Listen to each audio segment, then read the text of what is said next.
Stock മാർക്കറ്റിന്റെ ഏതൊരു correction വരുമ്പോഴും എൻ്റെ അടുത്ത് പലരും പറയുന്ന ഒരു കാര്യമാണ് ഞാൻ ഭയന്ന് പോയി സ്റ്റോക്കുകളെ ഞാൻ വിറ്റു, നഷ്ടത്തിൽ വിറ്റു എന്നുള്ളത്.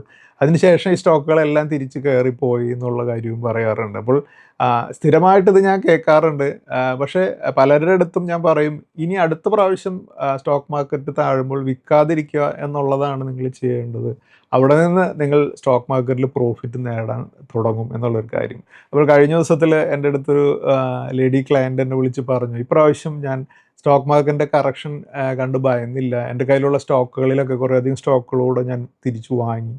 അപ്പോൾ ഞാനിപ്പോൾ വളരെ നല്ല പ്രോഫിറ്റിലാണ് എന്നുള്ളൊരു കാര്യം പറയുകയുണ്ടായി. അപ്പോൾ നമ്മുടെ വീഡിയോ സ്ഥിരമായിട്ട് കാണുന്നവർക്ക് ഇങ്ങനെയുള്ള ബേസിക് ആയിട്ടുള്ള പാഠങ്ങൾ പഠിച്ചു കഴിഞ്ഞാൽ സ്റ്റോക്ക് മാർക്കറ്റിൽ നിന്ന് പ്രോഫിറ്റ് നേടുക എന്നുള്ളത് വളരെ സിമ്പിളായിട്ടുള്ളൊരു കാര്യമാണ്. അതുപോലെ നമ്മുടെ നല്ല സ്റ്റോക്കുകളെ ഐഡൻറ്റിഫൈ ചെയ്യുക, മാർക്കറ്റിൻ്റെ ഏത് സിറ്റുവേഷനും ആവട്ടെ നമ്മളതിൽ ഇൻവെസ്റ്റ് ചെയ്യുക. അതിനുശേഷം കുറച്ച് സമയം വെയിറ്റ് ചെയ്ത് കഴിഞ്ഞാൽ സ്റ്റോക്കുകൾ നമുക്ക് നല്ല രീതിയിലുള്ള വെൽത്ത് ബിൽഡ് ചെയ്യാൻ സാധിക്കും. അതിനു വേണ്ടിയിട്ട് ഞങ്ങളൊരു ഗോൾഡൻ പിക്ക് 13 ഞങ്ങൾ ഈ ഏപ്രിൽ മന്തിൽ ഞങ്ങൾ റിലീസ് ചെയ്യുന്നുണ്ട്. അതിൽ നിങ്ങൾക്ക് ഇൻവെസ്റ്റ് ചെയ്യുകയാണെങ്കിൽ നല്ല രീതിയിലുള്ളൊരു വെൽത്ത് 1 ഇയറിനുള്ളിൽ തന്നെ ബിൽഡ് ചെയ്യാൻ സാധിക്കുമെന്ന് തന്നെയാണ് ഞാൻ പ്രതീക്ഷിക്കുന്നത്.